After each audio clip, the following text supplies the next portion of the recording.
is the way. This is the way. Welcome to Fatherly Fandom. Man, it's been a lifelong dream of mine as a fando to finally make it into this. I know, my dream came true with being on Not Your Status Quo, so glad I can make your dream come true too. Whew, waiting for these other guys. All right, we got Dave on, so I'll bring him in. Dave, welcome. What's up? We just got that slacker, Doug. Where's Dougie Doug? He's got to be there. He's got to be. Yeah. So, what'd you guys think? Where do we wanna Initial start? reactions. Yeah. Absolutely phenomenal. Yeah. Absolutely. Let's give him a little drink here. That's why Doug's not here yet. He didn't want to get the first absolutely. Yeah, that was incredible. I can't say that I was excited about everything that happened, but because of the way I wanted it to go. But overall, the way it went, it was amazing. Great show. Right? What about you? Absolutely beautiful it was too. The Purgle, the ships, everything in that episode looked fantastic. Poured so much money into this episode. Yeah, and it is such a shame that we didn't have this in more theaters, for God's sakes. That's just because this is something you need to see on the big screen. I am really excited to hear from the people that did get to see it in theaters because, man, biggest screen you can get. This episode was worth that. You know, everything I thought the World Between Worlds was going to be, it was better. It was they handled that so perfectly, and we were talking about time travel and going through space. I think that this was a good way to handle it. So I'm really curious to hear what Doug thinks because he kind of called it too on one of the episodes, and he was kind of joking about it, how she'd come back to life and whatnot.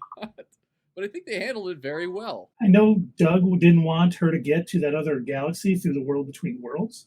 That's true. So I'm glad they handled it the way they did. There was a precedent set in Rebels that, hey, and Doug, he was talking that he wanted to see the Purgles in live action with their hyperspace kicking. And I know. Damn, did that look good. It looks so good. Going in the mouth, I was like, that's perfect. I was like, all right, they're going to get eaten.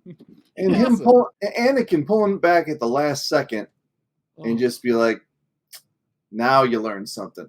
So he was good the whole time. Which was, even though he put on his face, he put on the Darth Vader walking up to her. I love that transition going from Darth Vader to Anakin. Oh, freaking perfect. Yeah. It's just, he put her through the test and she passed. Yeah, and now she passed. Like Gandalf, she's Ahsoka the White. Ahsoka the White. They just went for it, too. I thought we were going to get it later in the season, too, but I was just like, oh, man, they did it. This is great. My video is not useless now.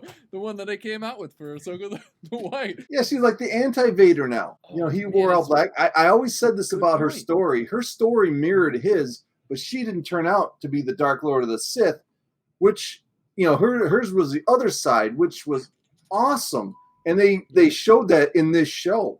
How she went through that and she came out on the right side. In this, it's really good for bringing in casual viewers too, because they did a great job of explaining things that happened in the Clone Wars as they were going along, but also giving us fans who have seen all that material something to latch onto as well. So I think that it works for every type of fan for Star Wars. Dave Filoni, good Lord, brilliant job. Being able to do that, that's a hard job. Because we have so much material that a lot of people haven't seen. Okay, and welcome to the show, guys. We got the man himself, Mr. Doug. Welcome. What's going on? All of Doug's loud. Status quo. You are. I'm going to turn down, Doug. Loud and proud. Holy shit. So we got a comment. Attack on Show says, the Clone Wars flashback had me jumping the couch. Yeah. Now, little info. Do you know who was playing young Ahsoka? No. Who was that actress? The same actress who was playing young Gamora in Infinity War.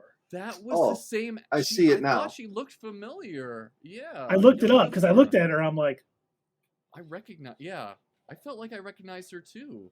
And loved that they gave Anakin the classic Clone Wars outfit.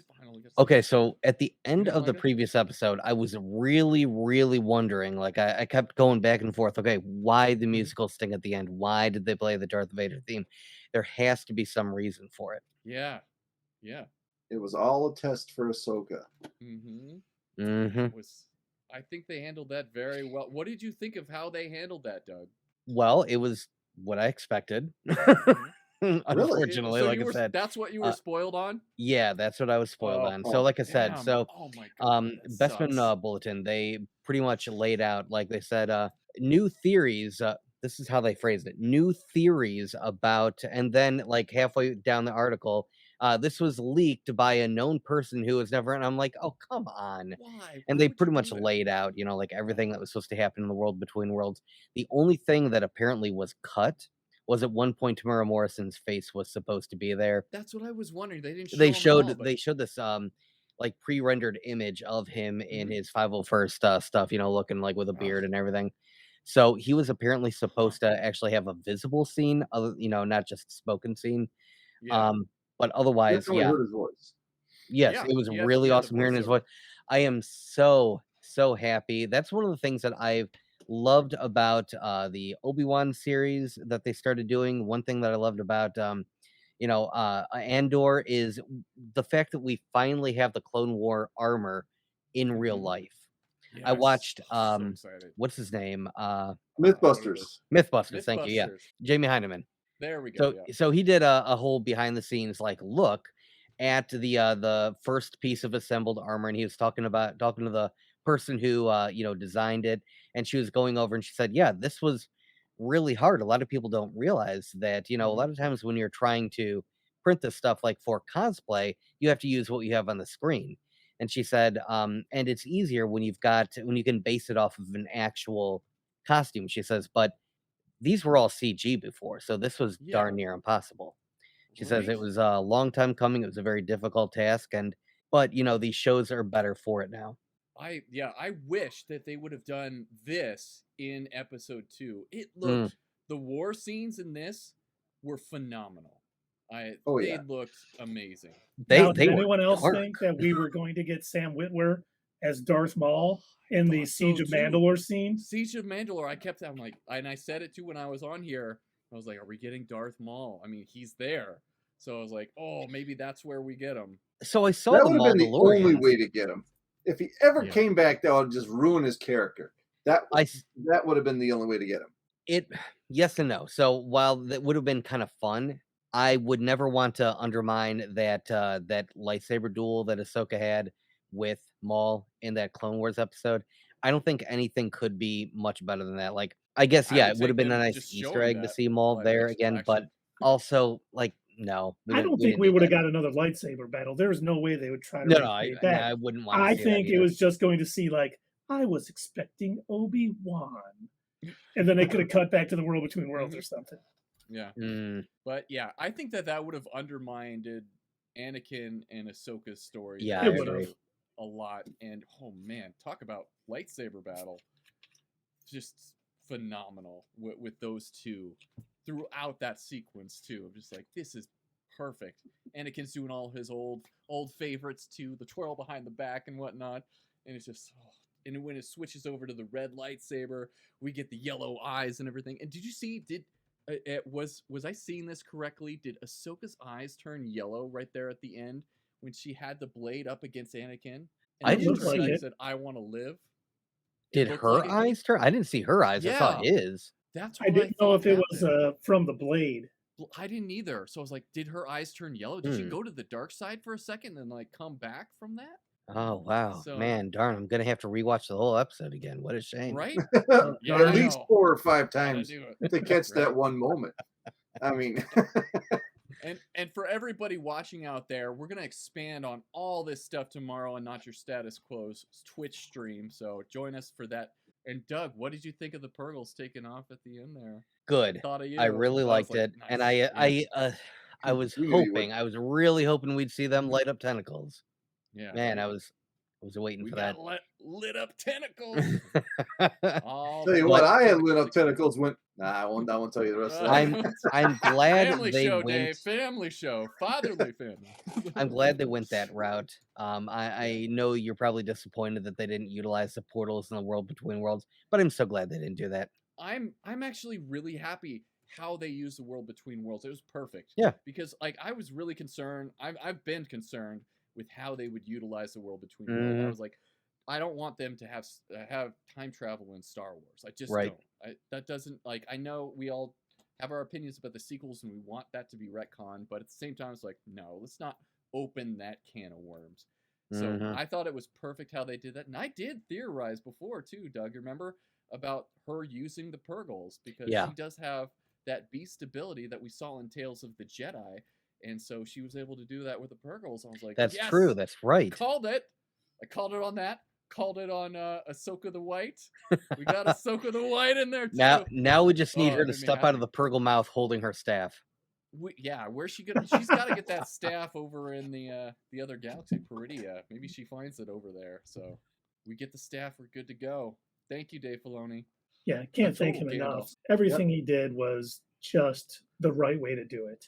And now, of course, as soon as they took off, I'm like, here comes the Game of Thrones theme music. Yeah. Dun, dun, dun, dun. I'm like, the best. Is it Tuesday?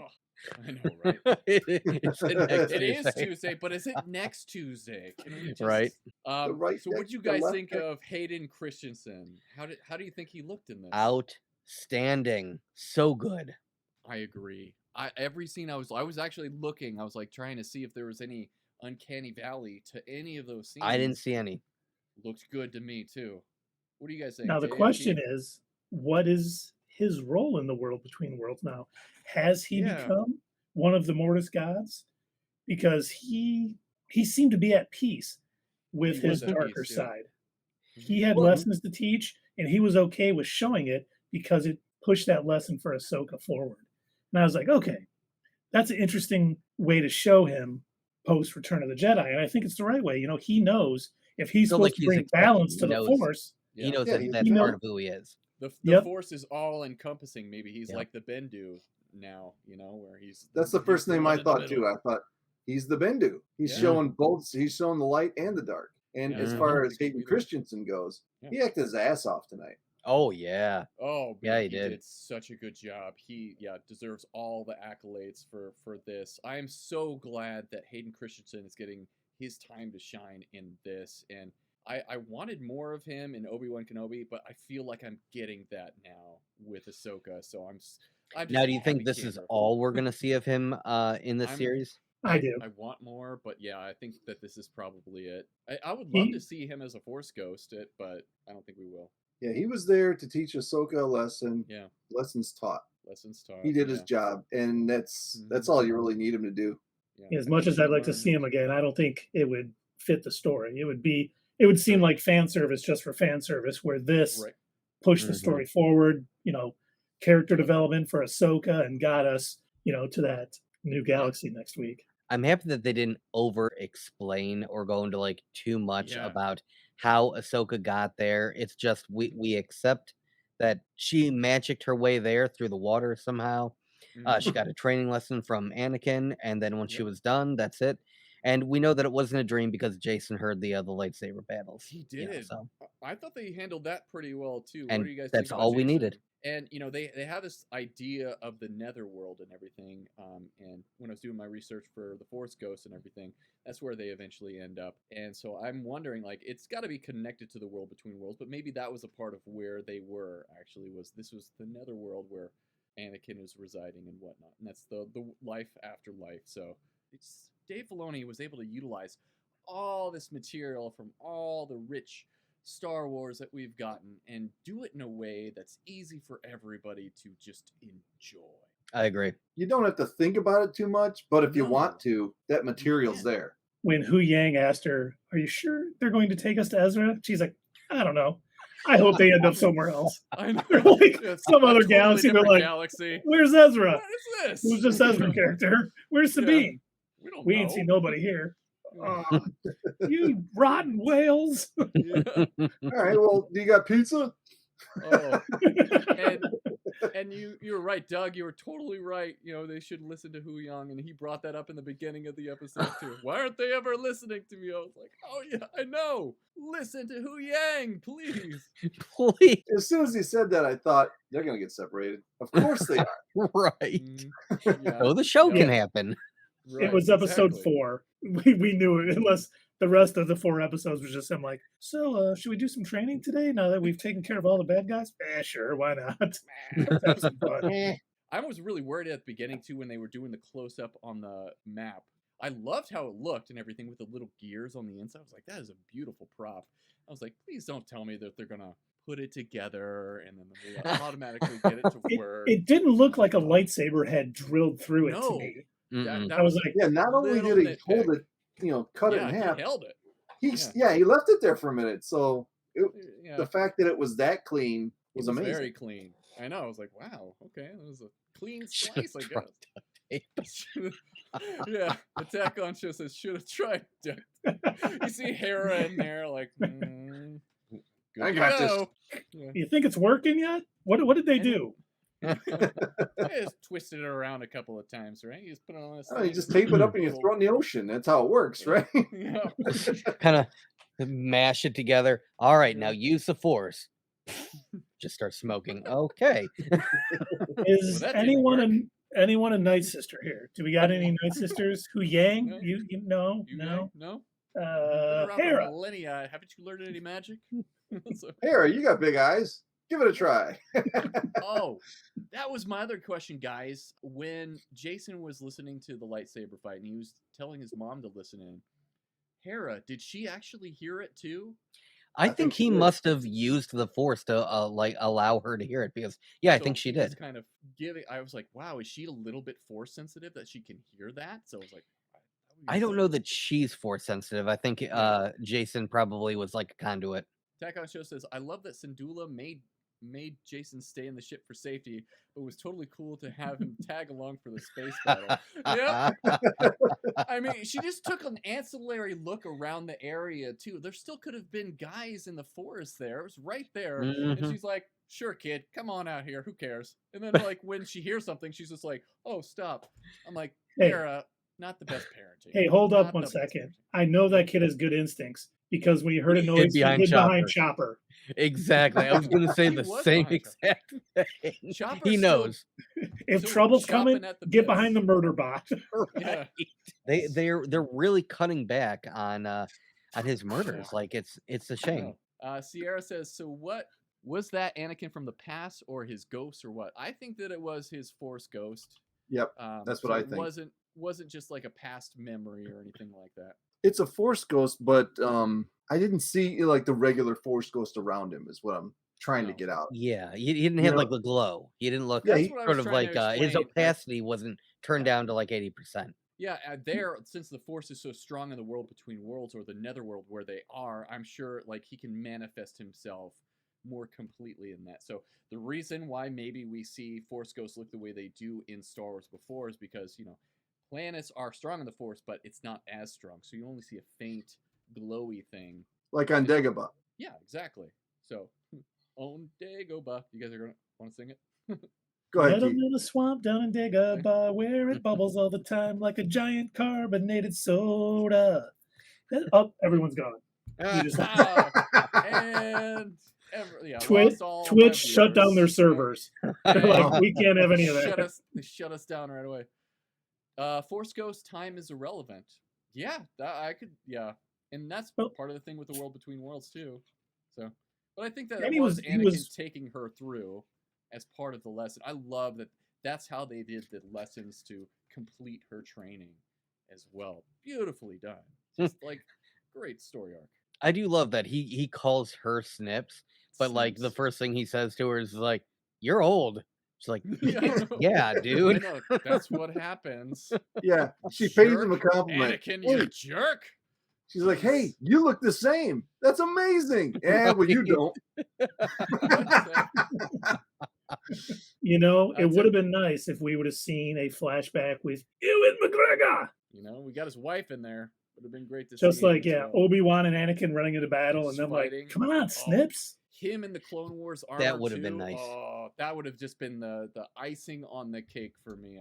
He didn't even need to say anything, just like kind of be there, run past, really fill it out. Yes, Attack on Show says he wanted Obi-Wan running by too. Yeah, what if he was just in the background? Yeah. He was like, all right, I'm out of here. Oh. And just so you know, I think earlier tonight, I was on Twitter, and Star Wars was posting about how they're showing this in some theaters. Yeah. And I said, hey, how about somewhere near, fatherly fandom and not your status quo? So I'm only assuming they're going to listen and we're going to get it in theaters next week. So I took care of us. I'm really curious to see what the numbers are for the theaters and everything. This has to be a really big boom for them too. Patrick from Toy Photographer, he's going to Boston, but he said that like they overbooked the theater. So yeah, a lot of people are going. Yeah. So if this is successful, I think we're going to see a lot more of this moving forward, which I would love. I really do want to see. And the theaters need it too. They need people to come to the theater, and these type of events would be perfect. And Tuesday night is one of the slowest nights at the theater. So I know, boom, right? New revenue stream for everybody. I am willing to go, and I will pay that ticket, even though I can watch this at home. Just for that experience to have Star Wars on the big screen with a bunch of fans around me that enjoy it too. There is nothing like the electricity that you feel in an audience that loves Star Wars watching Star Wars. It's just such a magical moment. And with the product that's on screen, so much like my feelings when I saw the original trilogy when I was a kid. Mm-hmm. That would make it just... I would sit there. I would watch the entire series. If they play the entire series at a theater after this, I would sit through the whole thing. Our luck, though, seriously, if they were to do that, it would probably be at some janky theater like AMC 20. You walk in and the carpet is sticky for some reason. You're just like, what? How? That's all a part of the movie-going experience. You gotta have sticky floors and old rundown chairs that everything is like the old popcorn. Yeah. Oh, so the best part about AMC 20, our local AMC theater, they don't make their own popcorn. They get it brought in by the Detroit Popcorn Company, pre-popped, and then they dump it into the cage. Why? Do they warm it up at least, or is it cold? Oh, it's cold. Oh, geez. Yeah, once they get it to sit inside that little thing for a while, it warms quality right there. But if it gets the light shines on it for a bit. Don't be the first one to get it that day. That's what I'm saying. Yeah, that's right. when every theater around them was like, you know what, we really do need to keep the times. Let's go ahead and put in those lounge chairs. AMC 20's like, nah, we're doubling down. We're not even going to update these. We're keeping the same fabric. Got a hole in it? Oh, well. Nothing worse than pulling up at AMC 20 early in the morning, like for a matinee, and the Detroit Popcorn Company truck is pulling out. It's like, you want popcorn? Not today. I don't think I do. Are we giving the episode a rating tonight, or are we going to wait till tomorrow? Let's give it an initial rating tonight, yeah. What do you guys think? Let's start with Doug. What do you think, Doug? What's your initial rating? Well, I'm still, on my Star Wars high, and so obviously I'm going to give it, it has to be 9.5 out of 10. 9.5 out of 10 on the Doug scale, guys. So that's high praise. Just the most minor of nitpicks. So minimal, doesn't even matter. All right, Dave, what is your initial rating? I am going to give that a 9. I do have a couple of nitpicks myself, but I'll go over those tomorrow, and they're minor as well. But overall, yeah, great show. See, I'm going 9.8. This series has been building on itself every episode. It seems like everything just keeps building and building on itself, and we're just getting, like Chris said earlier, I mean, we're getting stuff from Rebels. We're getting stuff from the Clone Wars. It's pulling things in that to push its story forward. That's already been established, and I'm here for it 100%. I did not think I would like a Disney Plus Star Wars series as much as I'm liking Ahsoka. Agreed. And I shouldn't say that because Andor was so great too, but it seems like Star Wars is understanding how to make a Disney Plus show, where Marvel Studios side is still struggling pretty much with doing it. Star Wars, Lucasfilm has nailed it. Man, I couldn't ask for a better show. The thing is, like, Marvel used to be good at that. Like, they were good at building up a story. I don't know what the heck happened. They're no good at the shows. They're good at setting up a movie and that's true. That is very true. Following that script, but not TV shows. Chris, right? Yeah. Let's hear yours. And Andor was a great show, but Ahsoka is a great Star Wars show. I think that's just the essence of what we want in Star Wars is what we're getting on this. And I'm right up, and I said this before, like I was thinking this 9.8 out of 10 too. Just like Keith, man, you and me right there on that same page. Couple of little nitpicks, like it was so close to a 10 out of 10 for me.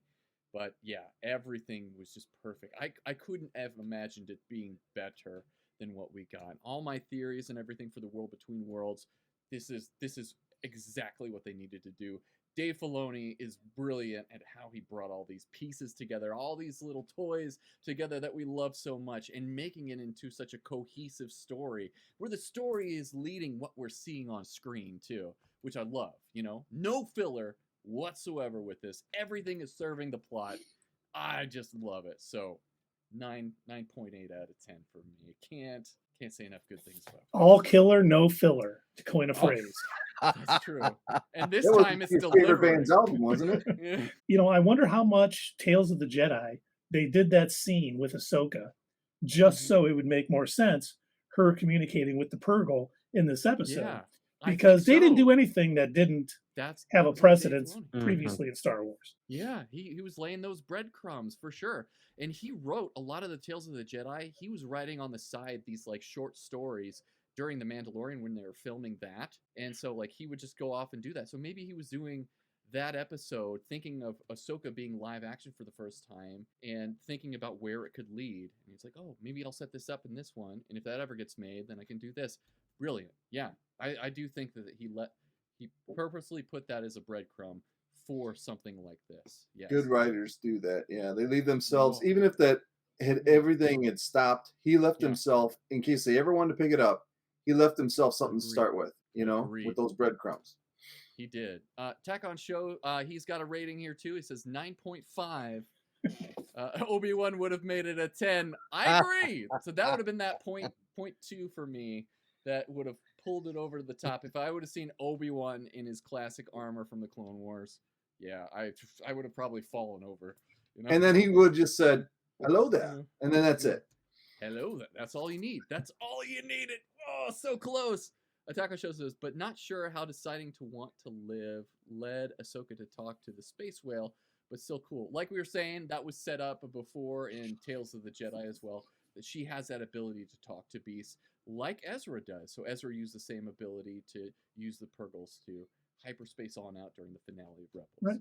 So I was going to say, and she knows that Ezra was pulled to that galaxy with the Purgles. So there's always been a precedence for how they're handling this. Exactly. Filoni, and Attack on the Show says, Filoni always builds up, and he's a true storyteller. He is. And yeah, give him all the Star Wars. I can see exactly why the executives decided to give him a movie after watching this, because yeah, he deserves it. And man, I can't wait for that.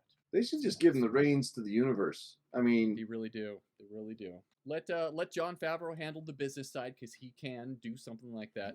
Let Dave Filoni be the chief creative officer of Lucasfilm, and that we would have a winning combo there for sure. And you know they always have these charity things where it's like, you could win a trip to the premiere of Wonder Woman 1984 with Gal Gadot or something along those lines. They should have. They would break the bank if they said you get like a weekend retreat with Dave Filoni to talk Star Wars. Dude, could you imagine?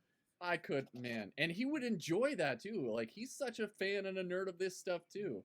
Star Wars and other properties too. I bet I could have long conversations. Now, if you bring Sam Witwer in there to correct Dave Filoni when he gets things wrong, it'd make it even better. Beautiful. Oh, I know. Now, he did say he only corrected him one time.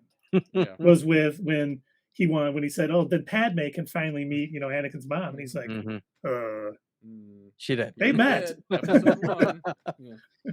I bet that really irked Dave Filoni too. He probably was like, my nerd cred. I know exactly. He probably Stupid was Sam Witwer correcting me. I'll show him. I'm gonna write some seeds. That's the other thing too. I'm gonna give him a hick older brother. Savage Oak Press. Yeah. That's another thing too. Is like I really like. Sam Witwer needs to have a live action role. I don't care what it is. He needs to be in live action Star Wars. We need that. He's such an amazing fan. He's contributed so much to the series. of Clone Wars, and he's Smallville. Smallville as well for Doomsday. Oh, we don't Somebody have that queued up. save Somebody me. save me! Let your warm hands I'm break on. right through. There you go. There, I Any can show I'm blast on, I have to every mention viewer. Smallville. Yeah. I'll have to get And that and queued up for next time. and maybe we'll get something in that galaxy. Maybe Sam Witwer is already lined up to play some character over there. I hope The so. head of the Yuzang Fingers Bong, crossed. or Anything. Give me all of it. You know? I am looking forward to seeing, because I was thinking of this the other day. I can't get away from thinking when Shin asked Balin, "What do we get?" He says, "Power beyond anything you can imagine." What does he know? Because he obviously knows. I don't think it was anything to do with the world between worlds, because I think he has no idea about that. No. But I think he knows Thrawn, and I think he knows something maybe Thrawn was building up before he was taken away, or he's had some premonition of what's in that galaxy and what he can take. How the Jedi had these fairy tales about Peridia and everything. Like, what were those fairy tales that they would talk about? Yeah, in you the know, Jedi Order? So I I'm was thinking the wondering what same that is. thing. Like I have a feeling that to Balin, Thrawn is just the means to an end. He sees him as a tool. He's to get something else. And that's Because what he he was said in the last really episode. nonchalant to Ahsoka. He's like, yeah, I mean, he's probably going to start a war, but like, I don't care. I don't care. I'm trying to build something of my own. And I wonder if it could be something along the lines of access to maybe the Emperor's treasure room. I forget what it was called in the books, where Thrawn kind of opened up and Mount Tantus? Yeah, Mount Like Tantus. he went there, yeah.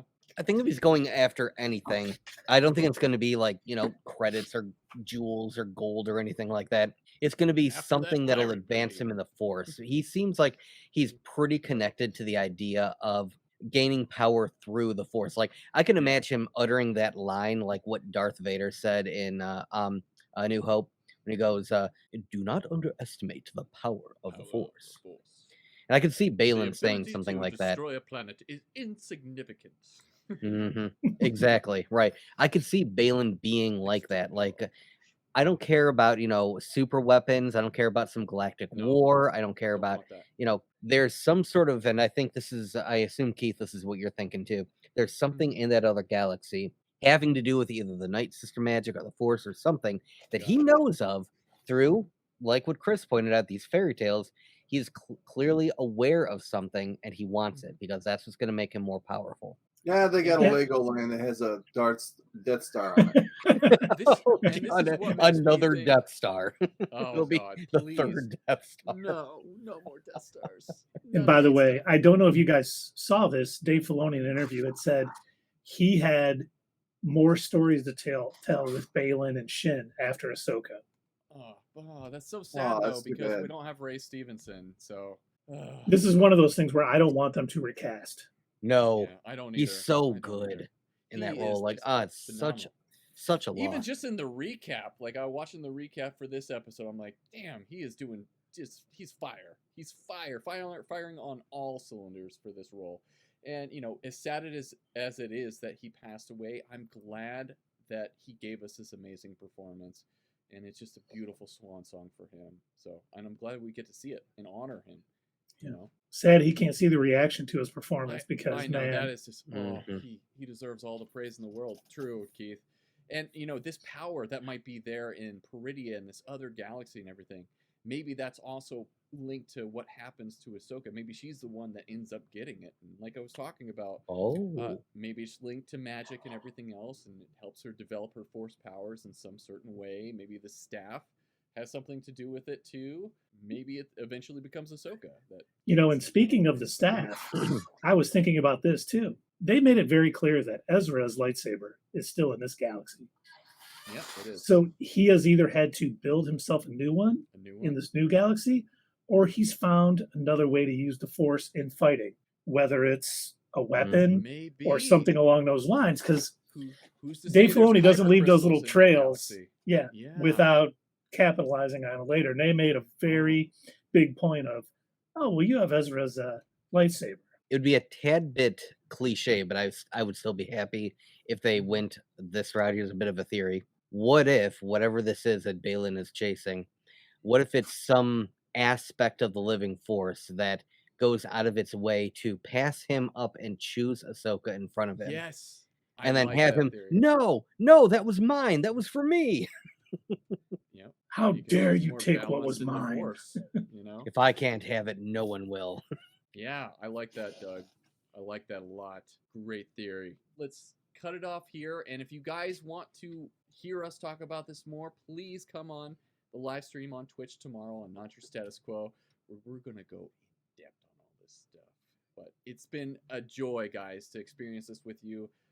So it looks like we're going to be doing it again next week on Tuesday. I'm glad we got this going. Yes. And yeah, thank you so much for joining me, guys. So there we go. So if you guys haven't done so, please subscribe to the channel. Subscribe to Not Your Status Quo as well as the Tack On Show. Give us all a subscribe, support the channels. Thanks for joining, guys.